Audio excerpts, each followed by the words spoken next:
Let's just get right into it. There's something deeply broken at the heart of venture capital. It's this frustrating paradox, right? It keeps some of the absolute best founders from getting the capital they deserve, and honestly, it's one of the single biggest missed opportunities in the entire market today. And you don't have to take my word for it. Just look at the numbers. They really tell the story. In 2024, of all the venture money that went out, a massive 83.6% of it went to all male teams. So what's left for all female teams? A tiny, tiny slice, just 2.3%. I mean, you can't even call that a gap. It's a canyon, and it hasn't really changed in years. Now, you'd think, okay, there must be a performance reason for that huge disparity, but you would be completely wrong. And this right here, this is the core of the paradox. For every single dollar of funding they get, startups founded by women generate 78 cents in revenue. The guys, they generate 31 cents. Yeah, you heard that right. Women-led companies are over 2.5 times more capital efficient. It's not even close. So let's just pause on that for a second.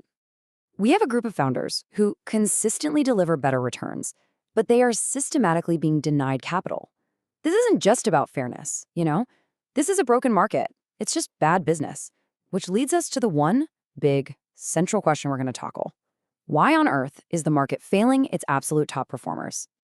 All right, so let's dig into our first section, what we're calling the performance paradox. And we're going to look at the hard data that proves this is not about founders needing to do better.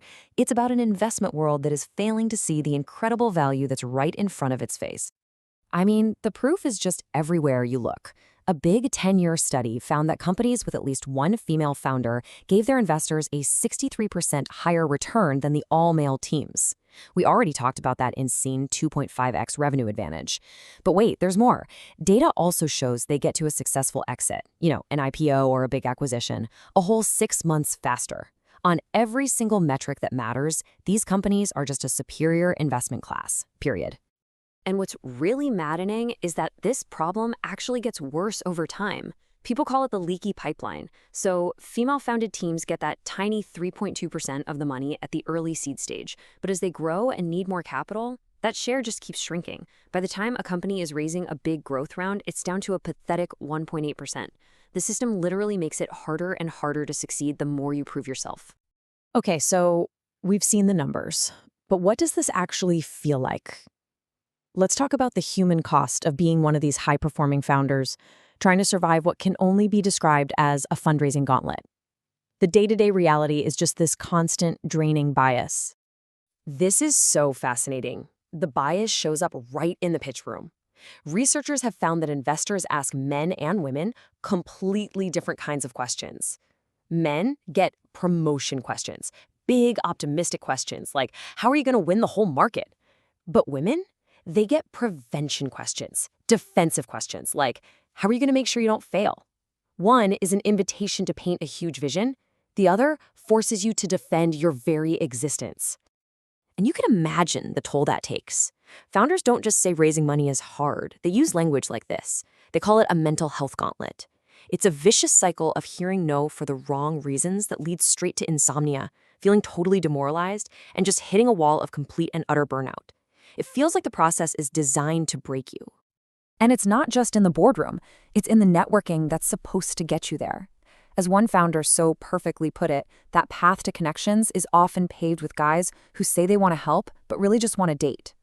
This puts this whole other layer of exhausting work on founders, wasting time, dodging advances, just trying to stay safe in situations where their male counterparts can just focus on business. So, in this kind of environment, what's the advice everyone gives? Oh, you just need more access. Build bigger lists. Get more warm intros. Well, in this next section, we're going to totally tear down that myth and show you exactly why that old playbook is completely, fundamentally broken. Sound familiar? You spend all your time building these endless lists of investors. Then you hustle like crazy to chase down a warm intro, thinking that's the magic bullet. You finally get the meeting, only to get hit with those same defensive questions and another bias rejection. And then you're told to just do it all over again. This isn't a strategy. It's a hamster wheel. It's the burnout cycle. And that's the real issue here. When you actually ask founders what their biggest pain point is, it's not that they don't have enough names in a spreadsheet. It's the systemic bias, it's the friction, it's the emotional exhaustion of the whole process. Throwing more lists and more intros at that problem doesn't fix it. It just gives you more chances to get burned by a broken system. And that leads us to this really important question. We've been conditioned to think the problem is us, that our network isn't good enough or our pitch isn't perfect. But what if that's all wrong? What if the problem isn't your network, but your entire process? So let's talk about that. Let's talk about a new process. This calls for a whole new paradigm, something you can think of as an operating system for growth. It's about a fundamental shift in how you approach this, moving away from just chasing access to building a case that is absolutely undeniable.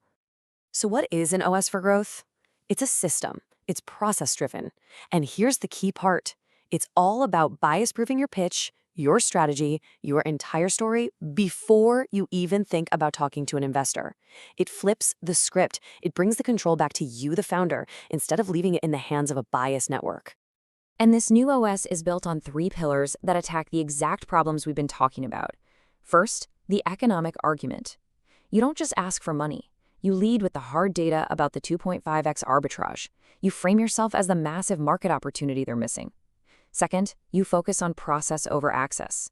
You stop the endless chase, and instead you bias-proof your pitch first, breaking that cycle of rejection. And finally, trust and safety. You arm yourself tactically and psychologically with resources you know are safe and vetted. So what does this actually look like? It means using a totally new set of tools. Imagine using AI to scan your pitch deck and flag things that might trigger unconscious bias before an investor ever sees it. Or having scripts that let you flip those negative prevention questions into powerful promotion answers right in the moment. It's about building a strategic map to the right capital, not just another random list. It's about giving yourself a tactical advantage. So here's the bottom line. The old way, the endless lists, the infinite chase for warm intros, that's not the solution. That is the problem. It is a system designed to burn you out. This new model, this OS for growth, is about taking back control. It's about building your case so tight, so compelling, that the bias just can't stick. So I'll just leave you with this one question. Are you ready to stop chasing capital and start commanding it?